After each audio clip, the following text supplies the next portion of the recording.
Hey everyone, I just wanted to give a quick update on the Shelby project.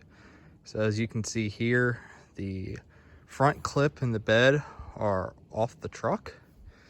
That's because inside the car tent, we have the rest of the Shelby. So you can see the frame is freshly primered.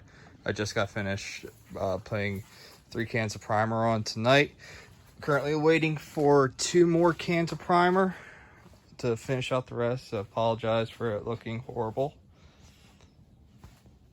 But this should help keep the frame lasting a lot longer and make it look a whole lot better.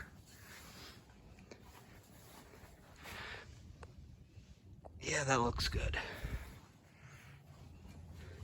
Coming up front, you can also see that we don't have any suspension parts. That's because we took it all off to get to the steering rack, which was bad. Let's take a walk inside the garage.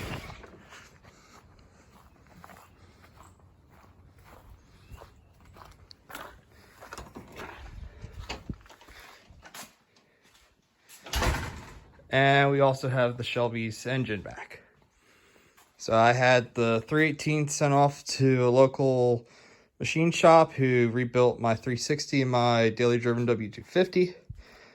They went ahead and just cleaned the block up, put in some cam bearings for the safety of mine for me, and some new freeze plugs. They also cleaned up the heads as well.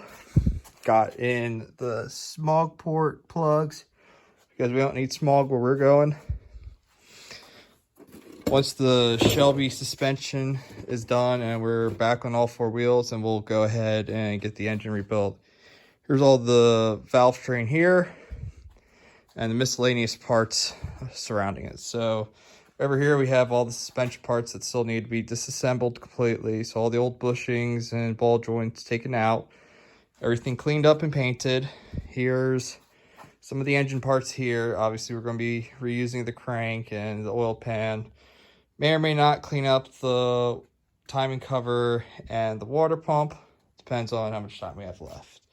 And we have a whole bunch more parts here. And we also have a couple of interesting parts that will be going on as well. So this Y pipe that you see stuffed back here, and these manifolds down here are 1992 and 1993 5.2 Magnum manifolds. Should help bring up the horsepower on the engine.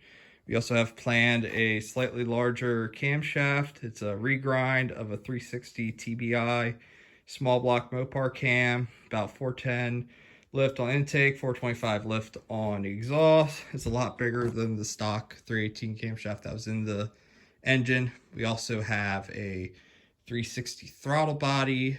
We are going to be boring out the intake to fit the 360 throttle body. And we also have a special Shelby Performance Kit computer to help bring up the horsepower.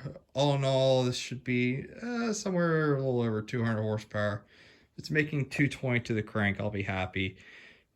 But yeah, here's a little update on the Shelby. Keep watching for more.